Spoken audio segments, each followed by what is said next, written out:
It's great. It's great to be joined to everybody, to all the students in particular who are helping us making a museum in the different countries.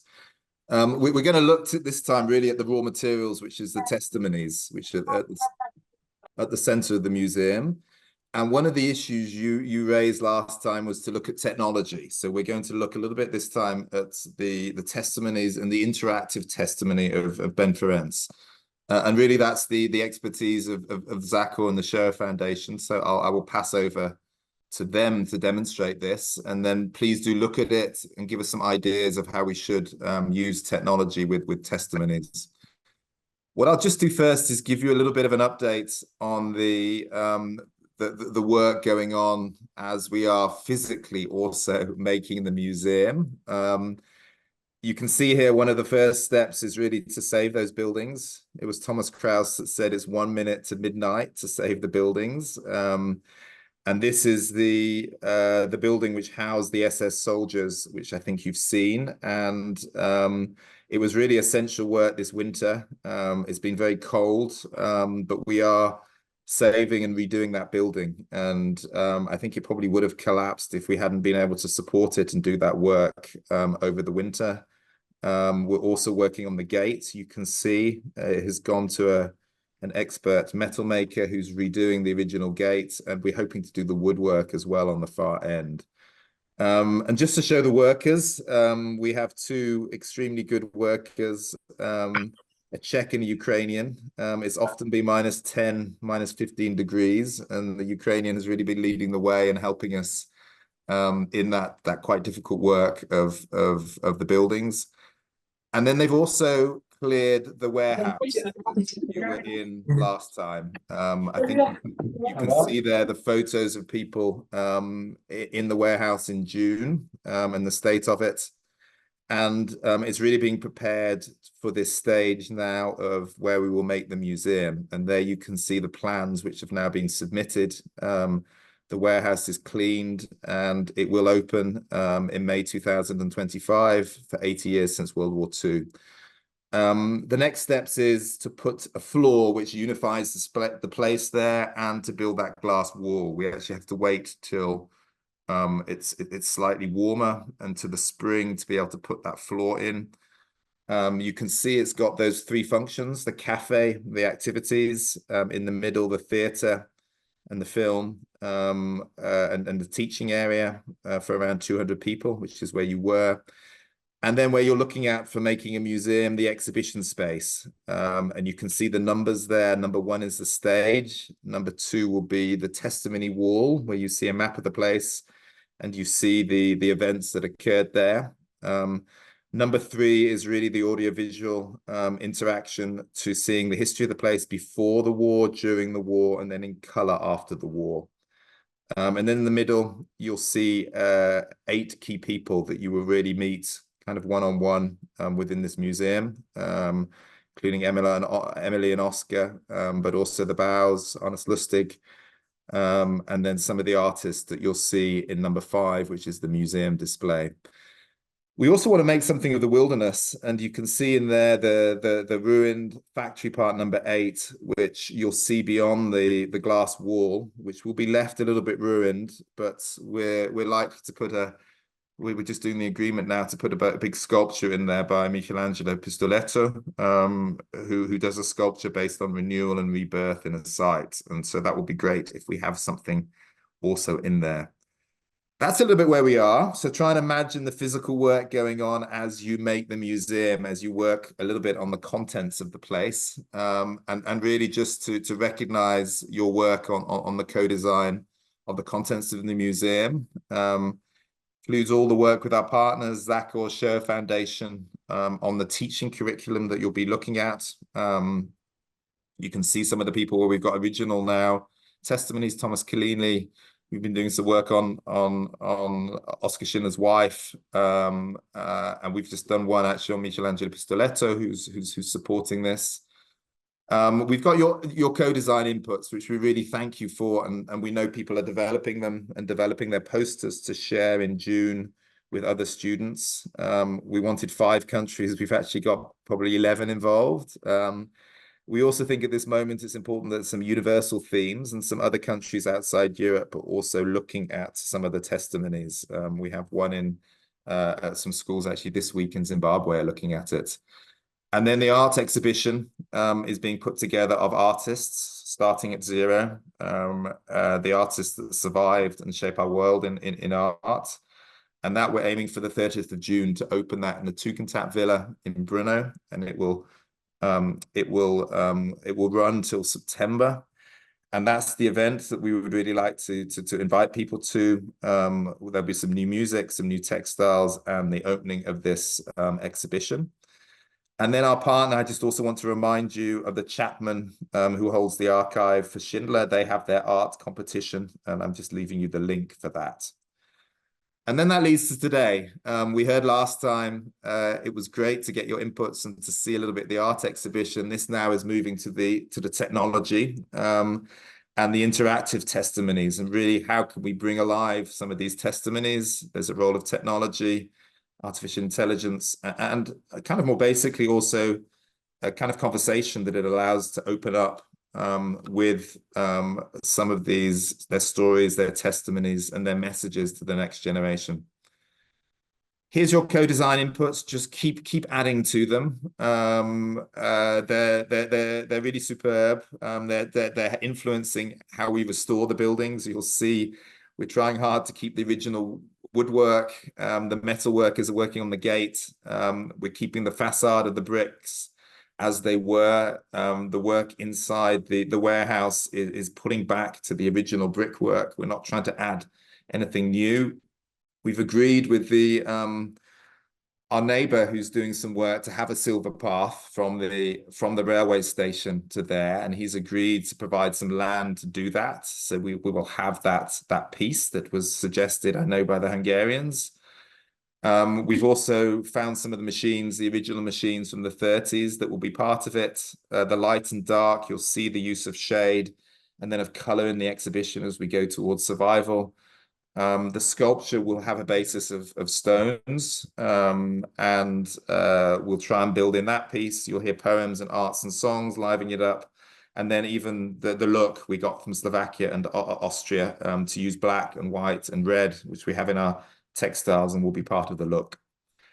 What we're also doing, which is this week's session, is this curriculum, which really does go through the teaching which associates these key events which occurred, and I think you've seen them on the site in this place. And one of them, number 6, which is around the workshop, is around justice and genocide. We know that the directors of the camp in Plaszow, Armin Goetz, and Leipold here, one of the first cases of genocide, and the testimony of Ben Ferencz has been central to that teaching and that theme in this piece.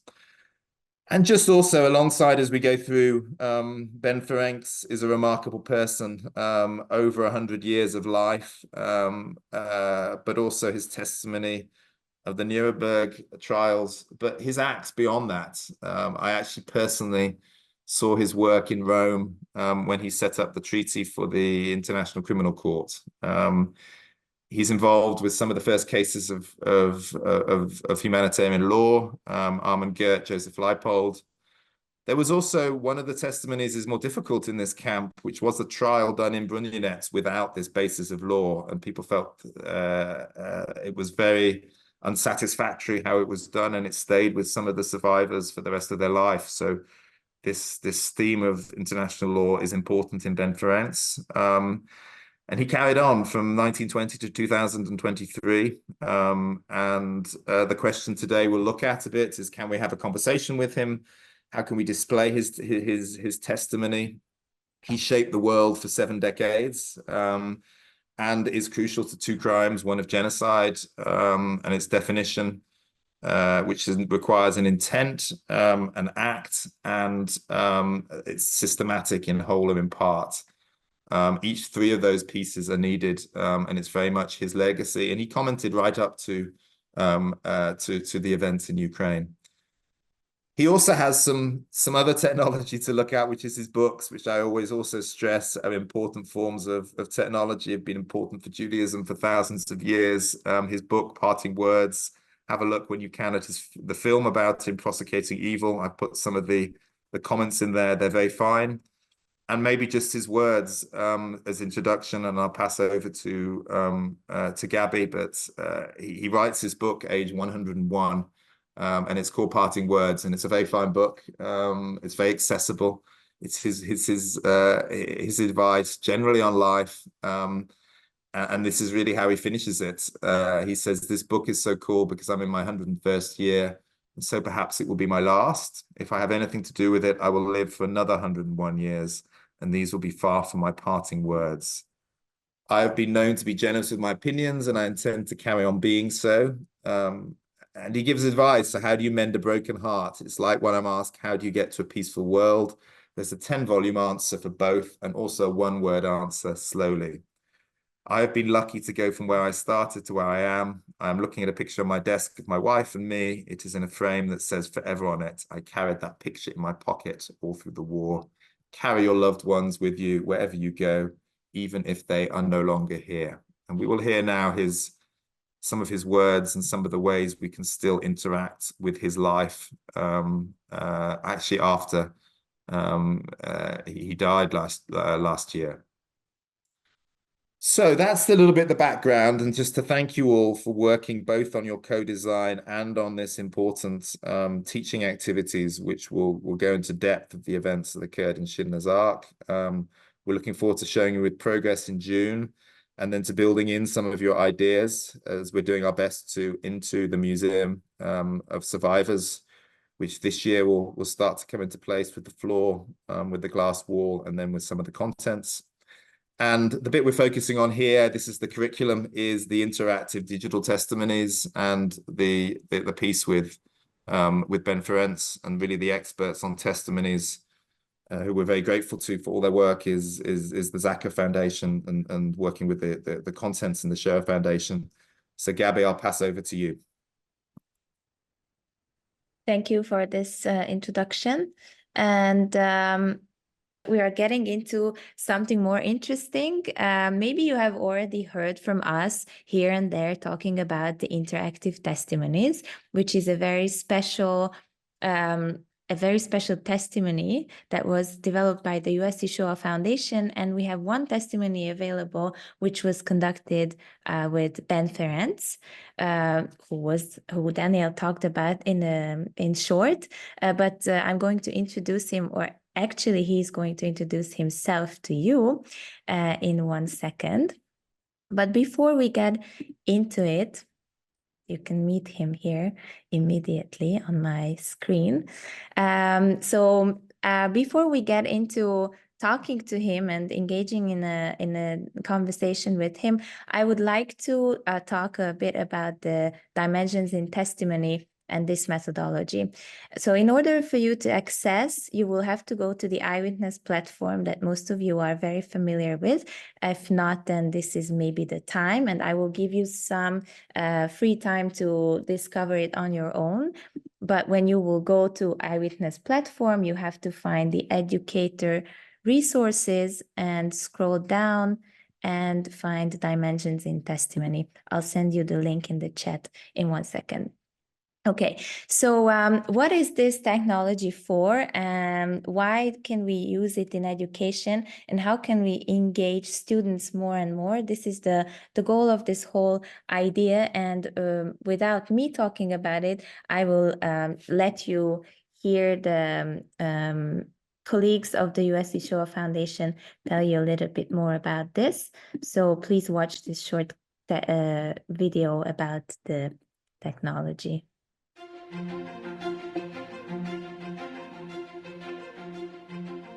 Dimensions in Testimony is a new format of interview by which you can ask your questions of a Holocaust survivor who has videotaped answers to many questions, so that the questions that you have will be answered directly in person, life-size and 3D.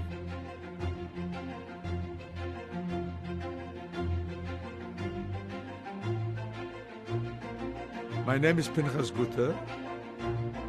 I was born in 1932.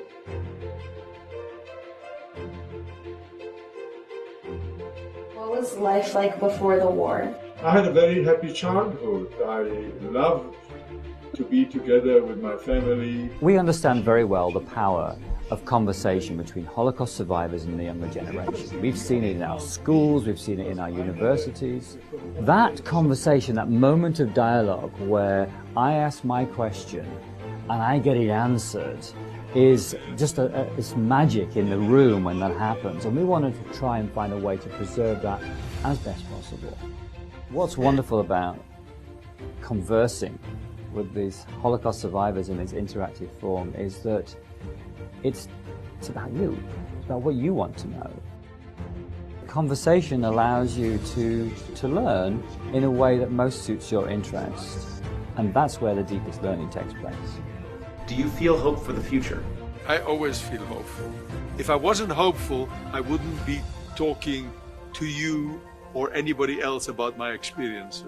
The questions that students have is what's driving the learning experience, and so we know that this is important because we're going to enable them to be able to learn through their own curiosity. Okay, so in short, this is the aim of the Dimensions in Testimony interviews. And I think the key here is really that it's your questions that will drive your own learning. So it's kind of a guided self-exploration, and you can engage in a conversation with a survivor. And at this point, I would like to highlight and stress very much that we do not want to recreate the survivors themselves, but we want to create an environment in which you can ask your own questions, and this will most probably enhance your motivation and will make you want to learn more in your own way, in your own pace. So this is what we are going to do today together as well. So if you navigated to this page, then you can scroll down and see how many survivors are there to engage in a conversation with. The first one is Ben Ferencz, because it's the latest that was out for the public and everyone can begin to learn about his life and have a conversation with him. But there are several other survivors that you can talk to, or you can ask your questions. Every time there will be a very short introduction to the survivor, and here you can read about Ben Ferencz, who was born in Transylvania in 1920. Interestingly enough, his testimony was conducted in 2020, and it was during COVID. And he was exactly 100-year-old at that time. And it made it quite special because for this interview, you need quite technology to be set up. You need a lot of cameras, you need green screen, and you need a bunch of things. We recorded one with the Hungarian survivor, and this is how it looks like when you do it properly, when there is no COVID. So you can imagine that it's quite a setup. So for his testimony, it was quite interesting because they had to send the whole equipment to his house, and they had to have long Zoom and phone conversations with people who was helping Ben Ferencz at that time, how to set up everything, how to put down the cameras, how to put the screen behind him.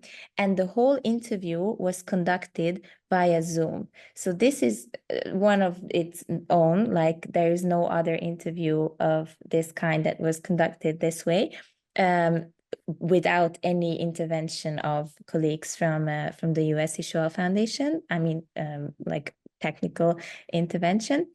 So what happens is it's conducted throughout 5 or 6 days, depending on how the survivor can manage. They usually manage it quite well. So the people who are asking the questions are much more tired than the survivors themselves. And we ask approximately 600 or 700 questions. So it's a lot. And all of these questions are tailored in a general way. So there are questions which were previously asked from students. There were a lot of focus group conversations with different age group of students, asking them, what would you be interested in to learn from a Holocaust survivor or from anyone like Ben Ferencz related to the story of the Holocaust? And there is like 100 questions, which are general questions asked about or from the survivors. And then there are a lot of questions which are tailored around their life experience, depending on where they were born, depending on what happened to them, where were they imprisoned, or whether he was a persecutor, and so on and so on. So this is how the questions are put together. And then there is a post-production phase, actually 2 post-production phases, where it's not a machine working, but it's always people working behind.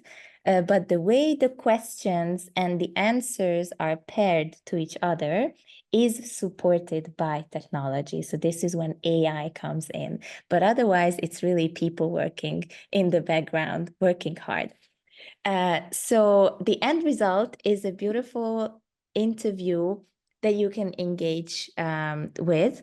And on the page of each interview, you will find the interview itself, where you can engage in the conversation with. And then there are different information. So you will always have a short biography of the person, which you can read here all the time.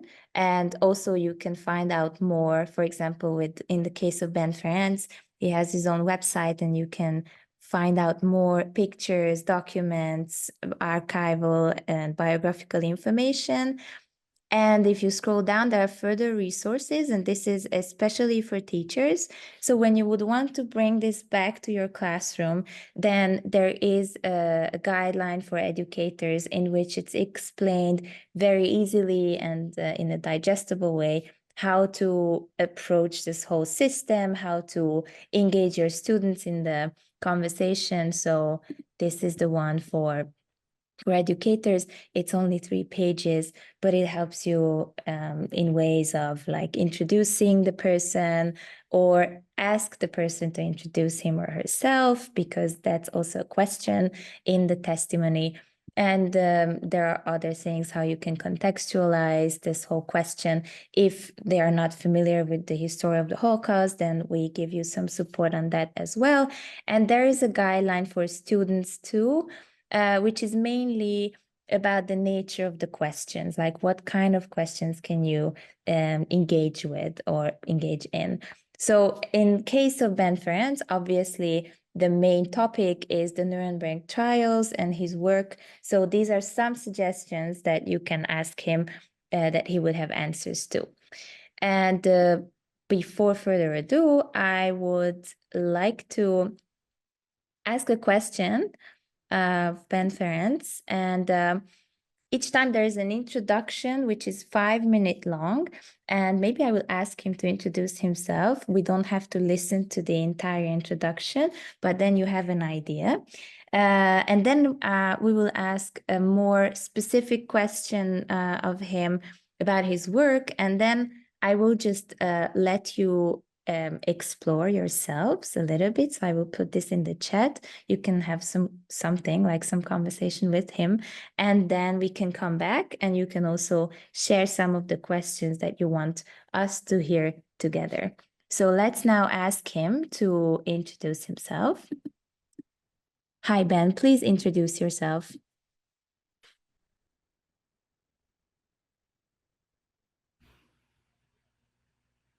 Greetings to you all. My name is Benjamin Ferencz. I am now in my 100th year. I started 100 years ago in a little village in Transylvania. Transylvania is a country that no longer exists. It was divided between Hungary and Romania after the First World War. My parents were poor immigrants. They decided they tried to find their future in America.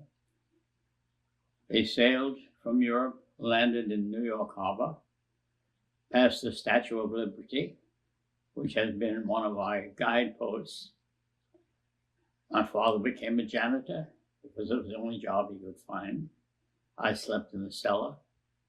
My parents, who had been betrothed before they were married, were decided they were not a good match, and they divorced when I was about 5 years old, before I started school. I began school at the age of 8 because I was too small. Teachers wouldn't take me. I began in the home of my aunt, my sister of my mother, because she had no possibility to take care of the children at that time. I went to a school in the Bronx, public school 80, where the teacher and the principal asked my mother to come in, and they said, "You have a gifted boy." We had no idea what that meant. Okay, so we're not going to listen to the entire 5-minute long introduction, but this is up to you, so you can do that anytime. I'm sorry. You can also download the whole transcript.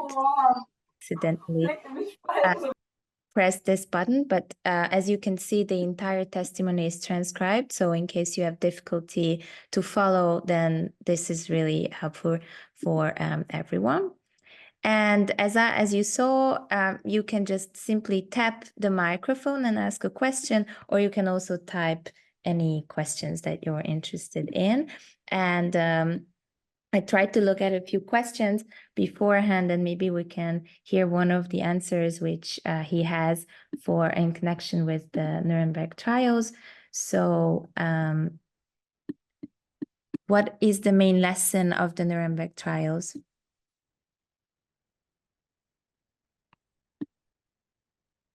The main lesson from Nuremberg was, and is, and I hope it will remain, that war can make murderers out of otherwise decent people, including mass murderers. War is the answer to preventing not having a war, is the way of seeking more humane consideration, one human being against another. And we have glorified war making for centuries.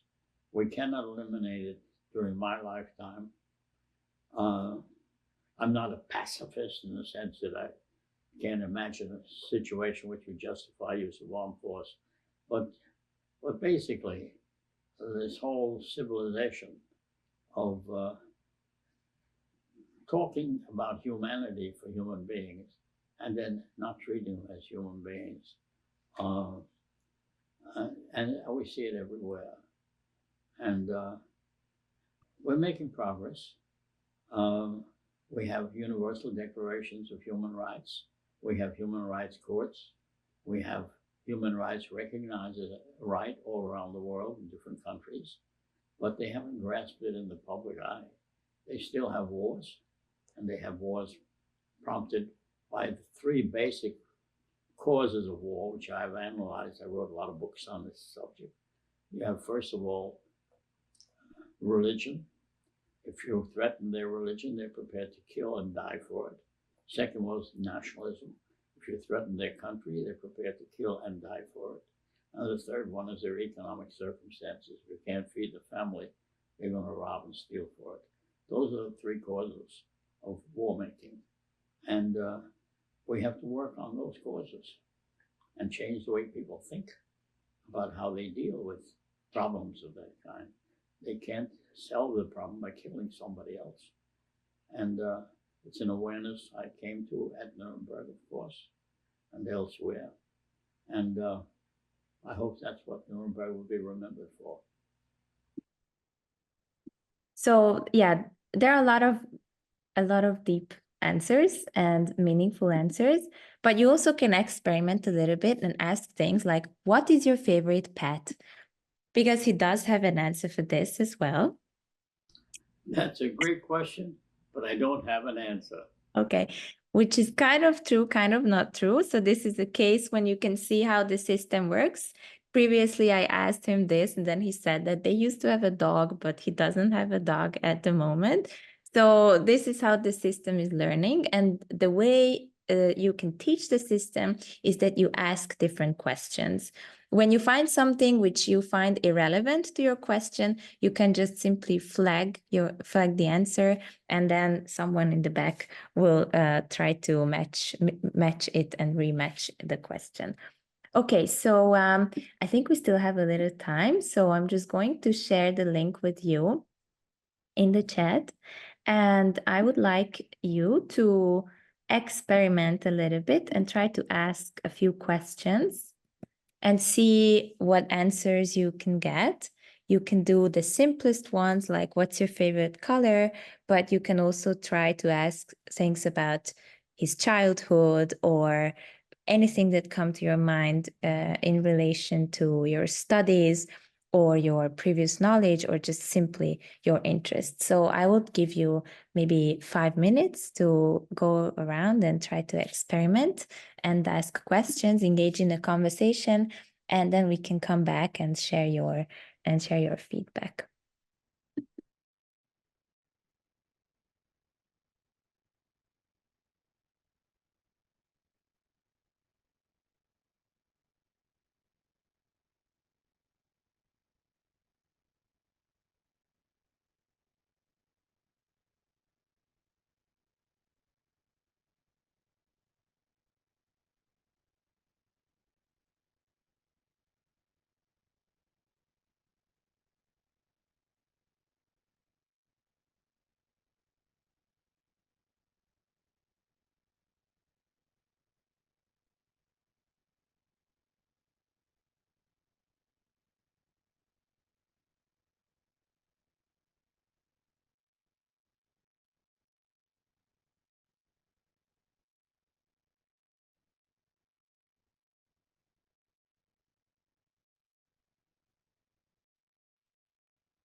Okay,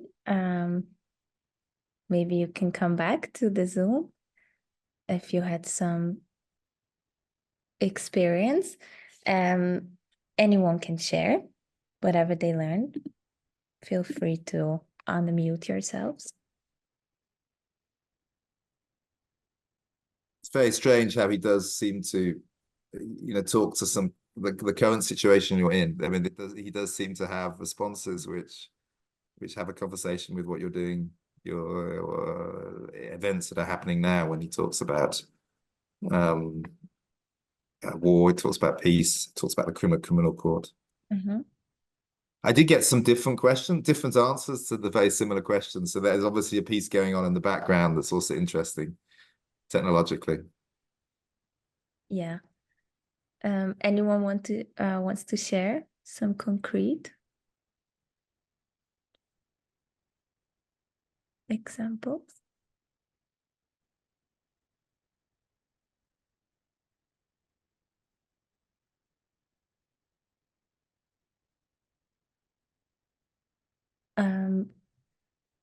Are you Amalia and Petra? Do you want to share? Okay, you should unmute yourselves. Is it all right? Yes, now we hear you. Okay. So we asked the question like, how did he end up in the concentration camp? And he was basically telling us his feelings about how he felt when he arrived there, and that there was a lot of dead people and diseases, and that it was like really tragical and dramatic, and that it was a very painful experience for him.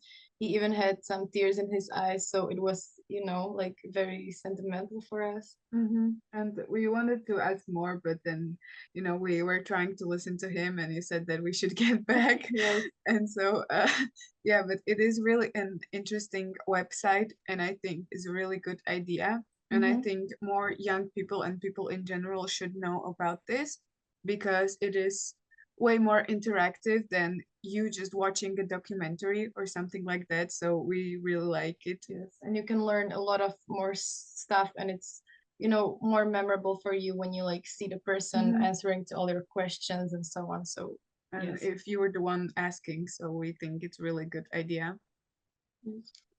Great. Thank you very much for sharing. Anyone else who wants to share something?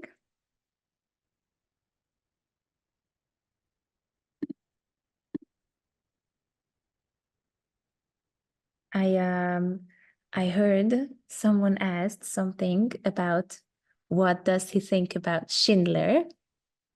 And I don't know if any of you tried this question, or should we try it together? But you can also give any insights. Like the two ladies just said, how it felt for them to be able to engage in the conversation.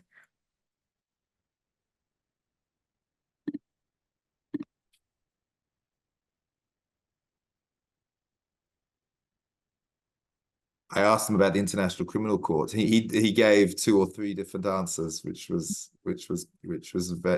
interesting, and then he talks a lot about the importance of law and as a framework to build it, because he prefers talking about Nuremberg. He's got some things that he obviously preferred talking about, but it was very interesting to hear his pieces. And also Amelia's and Petra's comment on the emotions. I mean, there was an emotional presence, which was also engaging, even for older people like me. Exactly. And you should know that they didn't receive the questions ahead of time, so it was asked and they answered immediately. So it's really like a first thing that came to their mind, and the first reaction. So obviously, if there were emotions and tears and so on, then this is something that it just came out, and it was not controlled, or they didn't prepare with a speech, they didn't prepare for the answers. And I think that makes it also very special, plus kind of like a lively feeling of the conversation. So maybe we can ask this question of Schindler together. I just hope I shared the good one. What do you think about Schindler? That's a great question, but I don't have an answer. Okay, it didn't work. Well, let's see if we put like this. Okay. Please rephrase your question. It doesn't work. Anyway, sorry for that. Okay, I think we can stop experimenting together. But if you have anything else to share, please feel free to do so. And you can also try to think about ways how you would want to see this in the future museum. Would this be something that you're interested in? Could there be a way? Where would you see that? And so on.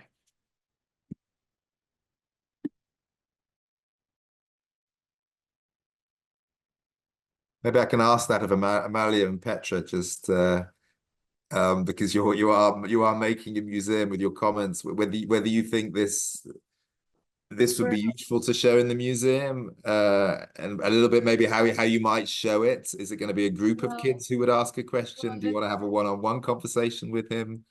But maybe just over to you to give us some. Well, we had two ideas, and so we can. We wanted to, like discuss it between the two of us at first.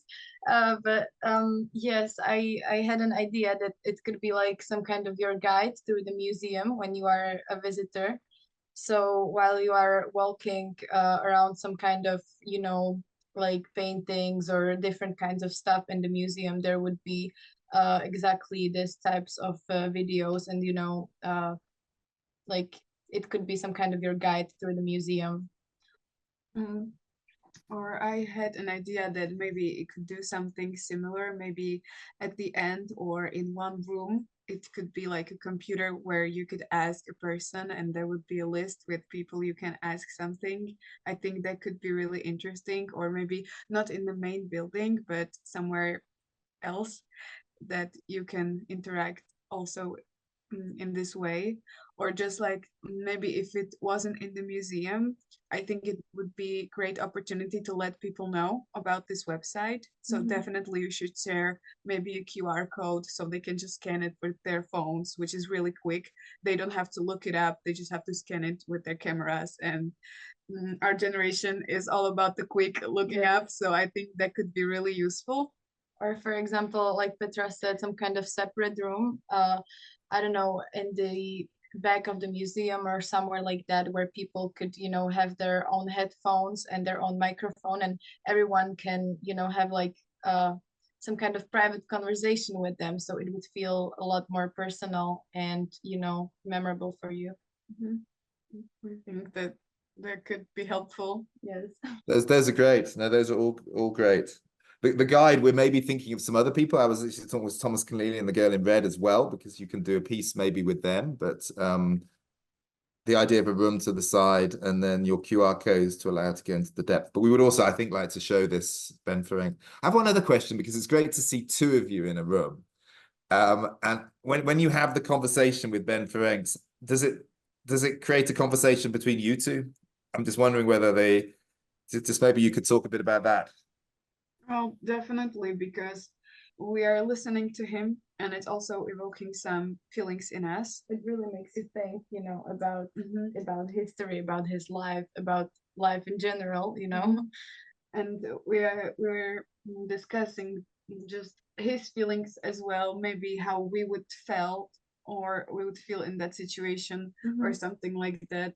And I think it's kind of a hard topic even to listen to. Not I can imagine to speak about it or to live it. And so yes, so our first reaction to that video was basically like the two of us just like, that was really like, emotional. And we both were just like silent for a while, and just sitting here and like thinking about it. And so yeah, and so usually it leads to a discussion. So no, that's great. I think that's one of the effects of it, Gabby, is you have to say something in front of the person who's with you. Therefore, it kind of involves you both in a conversation with each other, and then with which just listening to something doesn't. So I think it's great the way you explain that.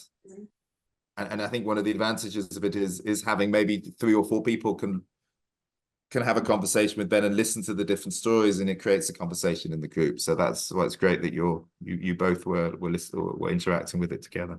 Yeah. Thank you so much. Andrea, see your hands up. I just want to add that this is really an important question that you asked, Danielle, that it creates a conversation. And I just want to stress that when we do things, we always have to think about why we are doing this, why we are showing a testimonial, conversing with the person. So the question I think we need to ask ourselves is really, what is the learning for those who are there? So it's not just we're putting this out so it is out. We want to make a change in the audience, and the in between conversations are kind of building bricks for making this change. And that, I think it's really, really important. I think that's really important, because the title is technology, but that's not really the aim of that thing. And Gabby presented it brilliantly as well, that there's humans somewhere behind. But it's fascinating that there is modern technology, but it's supporting a very ancient technology, which is the conversation, which is kind of very powerful. But I think it does add something to the. It's a very ancient but very powerful technology when it comes to interaction, and if it can, particularly in a group, then I think you're right. That's the change that you can get with the technology in the background. Okay. Thank you very much, everyone. Do you have anything else to add or ask? Eva? Eva's hand. Thank you very much. It's always deep and heavy with you guys.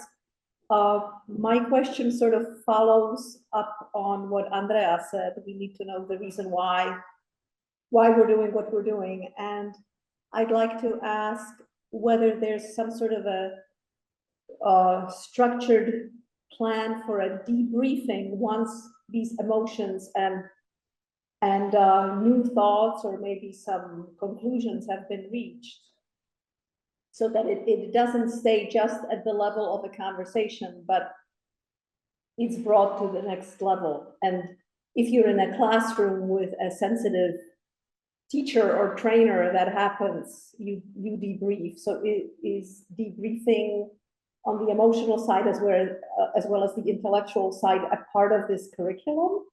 That's one question. And the other question is whether with these survivors, who I don't know whether Ben had actually seen the complete package with all his, with his interview, whether there's a consultation with the survivors to allow to permit the use of AI with the material provided. Thank you. So I can say two or three things, and Gabby, you can maybe you're the experts, but he's there for three parts. One is you'll see he's part of the teaching activities, so he's actually crucial for step number 6, which is in content terms. It is around his life and the legacy of international law and genocide, and the links to the some of the first cases, which were the superintendents of the two camps. So one is to get into a certain depth on that content theme. The second one, I think, is what Andrea said, is we would like the museum to become a conversation. I mean, we've said that a few times, but when the visitors have said that, the children have said that, that it becomes a conversation with people who visit. And I think that's one of the aims, I think, in the use of this approach and this technology. And then the third one is there is a part where we have guides as well. I mean, there's the virtual guide that was mentioned, but there are some activities which will be offered at the end of the museum. So you have the exhibition, you have the introductory theatre, and then you have the cafe restaurant piece where the guides will actually be, and you can do some of the activities in a bit more depth, which is what you're piloting in this curriculum. And as Andrea says, they have some learning outcomes. We have to see what can be done in a museum, but we hope that they will show some positive learning outcomes. So that's a little bit how he fits in. There's a content side. For me, there's a very important approach, which is around conversation. And then it is part of some of these activities that you're piloting this year. So do comment on them, which have learning outcomes, which also I know Gabby and Andrea, we're doing some monitoring on to see if they do improve knowledge, improve attitudes and willingness for certain types of behaviors. That was my short response, but Gabby, maybe over to you to add to that, and Andrea.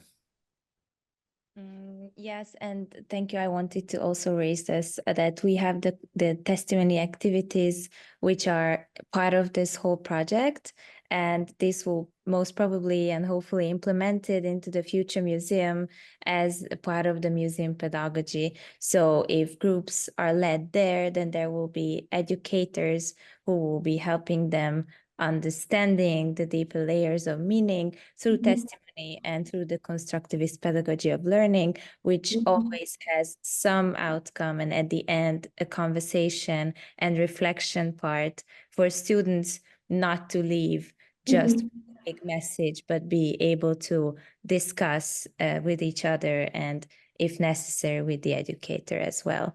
And about your question, whether these survivors saw the outcome of the interviews, this is something very interesting. Unfortunately, or it was quite, I think, quite powerful, because when Ben Ferencz died, 3 days later, the interview came out for the public. So I don't know whether he was introduced to it during the beta testing phase. I'm not entirely sure, but it was just such a sad coincidence, but it did happen like that. And with, for example, the Hungarian survivor we conducted the interview with, we engaged her very much. And but once we sent her a short piece, an example from the testimony, she wrote back that, okay, I had to stop in the middle. Like, I just can't, I can't see myself. I don't want to hear myself. So this is very interesting, but she obviously understands the educational purpose of it, and she's 100% supporting it. At the same time, she began to research this idea, and she's talking a lot about this with many people. She's herself also as an educator, so that's another level. Andrea. Thank you. So I think a lot depends on the personality. So because like Gabi said, the Hungarian the IT interviewee is a kind of a researcher type. But I saw one of the Swedish DIT interviewees who started to conduct a conversation with himself, and like took it like in a more kind of casual and funny mood. To your other points, on a more general, not on an ARCS project level, but on a more general level, if you click on the link that Gabi put in the chat, you will see that there is learning materials, or I don't know what the name actually is. So there learning materials, yes. So there is, with every survivor and every DIT, already on the page, there are some guidelines for students, guidelines for teachers, and like guidelines on how to engage with testimony. So nothing comes just by itself.